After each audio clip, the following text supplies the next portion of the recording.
Have you ever caught yourself thinking, I really thought it through, this is my conscious choice?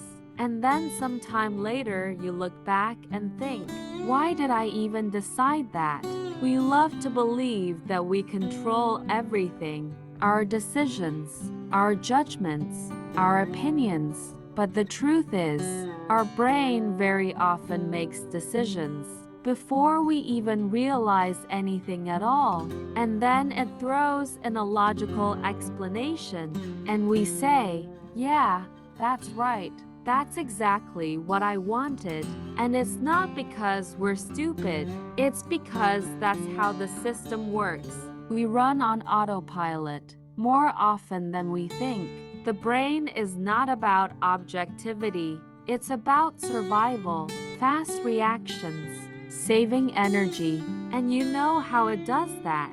It simplifies everything it sees and hears. We think we perceive reality as it is, but in fact, we see it through a filter of habits, past experiences, fears, expectations. The brain cuts corners, skips details, fills in the blanks. It loves patterns. I've seen this before. I know how this works. And it doesn't ask if it understood correctly. It doesn't need to. The main thing, save energy and time. That's why you might think someone dislikes you just because they didn't smile. Maybe they're just tired, but the brain decided for you, quickly, without checking. That's how thinking errors appear, and we don't even notice them. If this resonates with you, and you want to understand how your brain works, leave a like and subscribe. It only gets more interesting from here. When you hear the phrase, cognitive biases, it might sound like something complex from a psychology textbook, but in reality, they are just thinking errors, not rare glitches, but regular ones. They happen every single day, to every one of us. It's like the brain is an impatient conversation partner. It doesn't listen, but already jumps to conclusions. It sees something familiar and thinks it knows the answer. It remembers one lucky moment and assumes that's how it always goes. Here's an example. You see a headline and form an opinion without reading the article. That's already a bias. Or this, you argue with someone. Instead of listening, you search only for facts that support your opinion and ignore everything else. That's one distortion. Your brain wants to win, not to find the truth. There are dozens of these distortions. They work automatically. You don't even notice when they happen, but they shape how we see people, how we make decisions, how we build relationships. And if we want to live more consciously, we should at least recognize them. We want to believe that cognitive biases are some kind of brain error, like something broke, but in fact, it's not a bug, it's a feature. The brain is built this way. It's just doing its job. Look, every day we're hit with tons of information, sounds, images, words, smells, emotions, decisions. If we processed everything honestly, in full detail, we'd simply burn out. So the brain started cheating. It removes the extra, jumps to conclusions, makes quick guesses, because otherwise, we'd crash. Biases are its way to save energy and avoid getting stuck in every thought. It says, oh, I've seen this before, looks like last time, got it, and moves on. Yes, sometimes that saves us, but more often, it leads us into a dead end, because not everything that looks familiar is the same, and not everything that feels clear is truly clear. So biases are like autopilot, useful, but sometimes it's better to switch to manual control. Let's now look at real examples of cognitive biases. You'll definitely recognize yourself and maybe even smile. First, confirmation bias. When we search for information that confirms what we already believe. Say you think coffee is harmful, so you Google why coffee is harmful and not coffee, harm and benefit.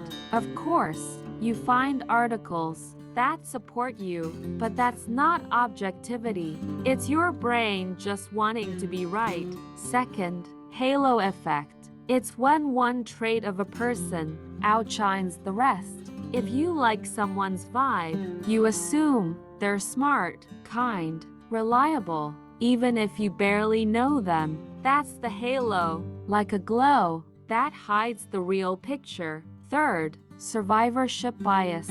You hear stories of successful people, how they made it, and think, I just need to try harder. But no one talks about those who tried and failed. We only see those who survived and make the wrong conclusions. Familiar? Let me tell you an interesting story about a woman named Nancy. It started like this. Nancy was just over 50 when doctors found early-stage breast cancer. They immediately offered surgery and chemo. Explained, recovery chances are excellent if she starts now. But Nancy was scared. She didn't trust big medicine. She read articles about toxic chemicals and chose to heal herself. She cut sugar, stopped eating meat, drank juices, did cleanses, listened to mantras.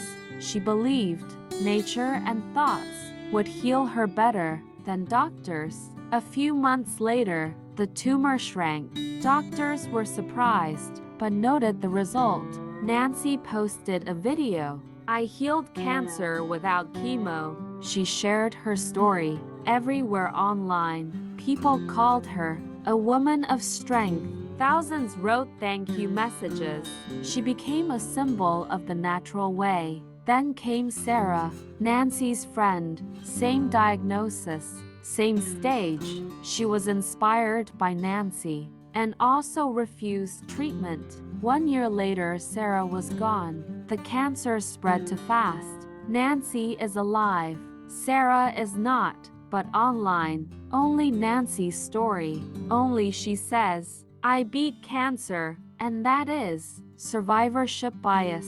We only see those who lived, those who followed the same path and died. Stay silent. The brain hates uncertainty. It wants to believe everything is under control, that we can find a magic solution. It grabs onto positive examples and ignores those who didn't make it. That's how cognitive biases become dangerous, because they sound so beautiful, but they hide the truth. Every day we make dozens of decisions. Buy this or that, trust someone or not, change jobs, make the call, stay silent. And here's what's interesting. We're sure we decide logically, that we weigh, analyze, compare everything, but actually, our brain often just hands over a ready-made answer based on habits, emotions, fears, and of course, biases. For example, confirmation bias. You've already chosen deep inside, and now you're looking for reasons to support it. Not to understand, but to prove you're right. Or the halo effect. You like someone and assume they're smart, kind, professional, though that might not be true at all. Or fear of missing out. Someone says, last chance, and you grab it without thinking, what if it's just a trick? We don't notice how biases affect relationships, purchases, health, work, but they're there every day. That's why it matters to notice them, to take back the right to truly choose, not just react. Sometimes it feels, why does the brain do this to us? Why distort reality? instead of just showing truth. But really, it's not evil. It's just trying to survive. Our brain evolved in the wild, where decisions had to be fast. Run or stay, trust or flee, no time for thinking. So the brain made shortcuts, quick patterns, to save energy and help react. If you hear a rustle in the bushes, better think it's a tiger, even if 99 out of 100. It's just the wind. It's safer, and these patterns stayed with us. Now the tigers are news, ads, social media, workplace drama, but the brain still reacts just as fast without checking facts. Cognitive biases are survival tools the brain uses to save time, save energy, and protect us. Yes, sometimes they cause mistakes, but without them, we'd burn out from overthinking. Understanding this is the first step to start noticing when the brain distorts things and when it truly helps. A good question: can we get rid of cognitive biases? Short answer: no, we can't. You can't fully get rid of them. They're built in like breathing, like blinking. But we can notice when they kick in, and that changes a lot. Imagine, you fall for confirmation bias, and suddenly you catch yourself reading only articles that support your opinion. In that moment, you can stop and ask, what does the other side say? Am I really searching for truth or just want to be right? It all starts with awareness.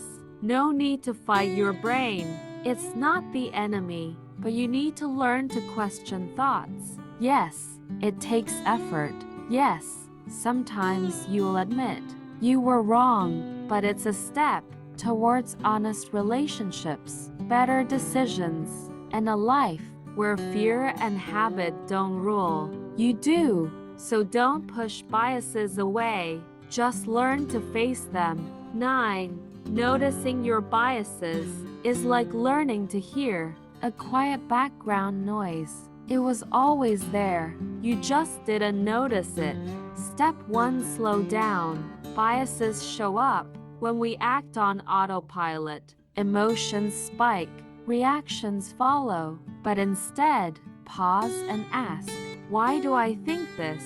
Where does this certainty come from? A good trick: ask yourself, if this were my friend, what advice would I give?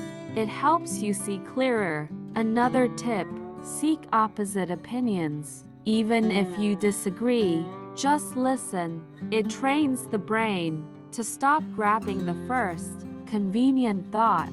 It's helpful to build a habit of noticing recurring reactions. If you often feel hurt, angry, or afraid, ask yourself, could there be a cognitive bias at play? And don't expect instant change. It's like muscle. You train it, but the more you catch those auto thoughts, the clearer you'll see what is really you and what is just an old brain trick. So, we looked into a clever system, our own brain. It's not enemy, not a trickster. It just does everything to make life easier, sometimes at the cost of truth. But when we start understanding how it distorts reality, we become freer. A choice appears: believe first thought, or question yourself. React instantly or consciously. Trust a pattern or check facts. Awareness, not a trendy word, a real skill. And knowledge about biases, its foundation. The more we notice them, the clearer our thinking gets, and the better we understand not only ourselves, but others too. Interesting question: which bias confuses people most, and why? Write in comments. Let's figure it out together. Because if our brains trick us all, at least we'll know the most common way. If this video was useful, like it, subscribe, and share with friends. Maybe it will help someone see the world more clearly. Thanks for being here. See you soon. Take care.